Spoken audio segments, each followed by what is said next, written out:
This right here is what I like to call my adventure scarf. So I've had this scarf for quite a while. Oh, excuse me, I can't speak. I've had this scarf for quite a while. I've had this scarf for quite a while now. I think I got it at a store called Drasman, maybe? Something like that. And this scarf goes with me everywhere. And I love it absolutely to death. And people get mad. My dad would get mad at me because I even wear it when it's like 90 degrees outside. But this scarf, I've done so much with it. And it's just, sentimental value. I love it. So everyone's always like, Nick, that's me, why do you wear this scarf all the time? Well, it has sentimental value. I love it. And I think it makes me look badass. And I think that it is time in this world that we can wear whatever the hell we want, whenever the hell we want to, even if I look stupid. I don't know what I'm getting at. I think if I want to wear a cloak, I should be able to go outside in my cloak and travel the streets of Chicago wearing have a cape flying behind me. That's why I have this, because it can travel right behind me. And as I run, it flows in the wind. And I look like an awesome deity of... I don't know what I'm getting at with that. But I love my adventure scarf. My adventure scarf means a lot to me. And it didn't actually get the term, believe it or not, it used to just be a scarf. It used to be a scarf, and I know what you're thinking. But Nick, how did it get the term adventure scarf?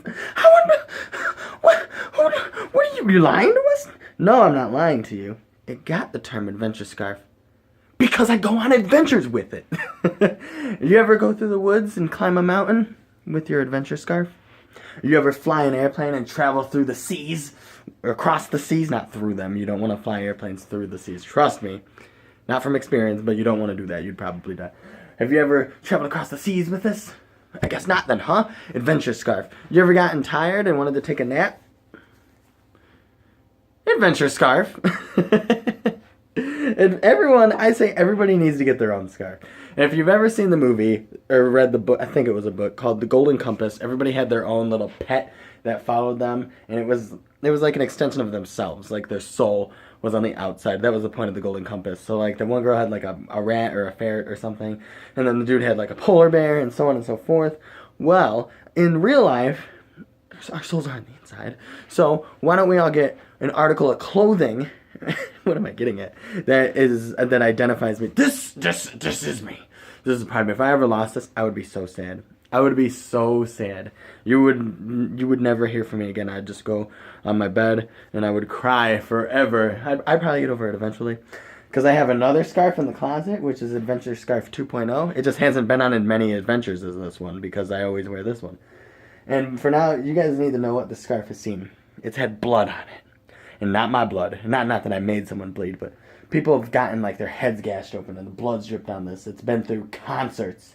It's been traveled all over the world. It's been in Texas. It's been in Norway. It's been in Chicago. It's been in St. Louis. It's been in Indianapolis. It's been in New York. It's been in so many places. Wisconsin. I can't even think of places. Sweden. I think it's been in Denmark. I'm not too sure. It's just been all over the world, and it's been all over Chicago. It's been all in the woods. It's been dropped on. It's been sweated on. It's wiped my blood. It's just so much sentiment in one little piece of scarf. And I know what you guys are thinking. Nick, when you die, when you're older, and sometimes you got to talk in third person. When you die, you want to be buried with this scarf, right? Nay. I do not want to be buried with this scarf. I would like to pass it on as if it's a mantle of responsibility, which as I die on my deathbed, I find some young kid, and I would like the next one to be a little girl. I find her. She comes up to me, and she doesn't know who I am, but I'm dying in the middle of the street somehow, and I'm old, and it's on me. And she looks me in the eyes, and I say to her, little girl, and she goes, yes, sir. And this is after like an adventure we went through together. Like the world was like going through demise and we were surviving like an apocalypse, or I don't know what the adventure scarf holds in store. But when I wear it, I know adventure is going to happen. And she comes up, and as I'm dying because my last breath, I was protecting her, I take it off. And I pass it on. And she goes like this. She goes, but I can't. That's your adventure scarf. That's your adventure scarf. No. And I say, take it. And then she goes like this. She goes like this. She looks like Sacagawea for a second. And then she puts it on. And then she goes, I'm ready for adventure. What?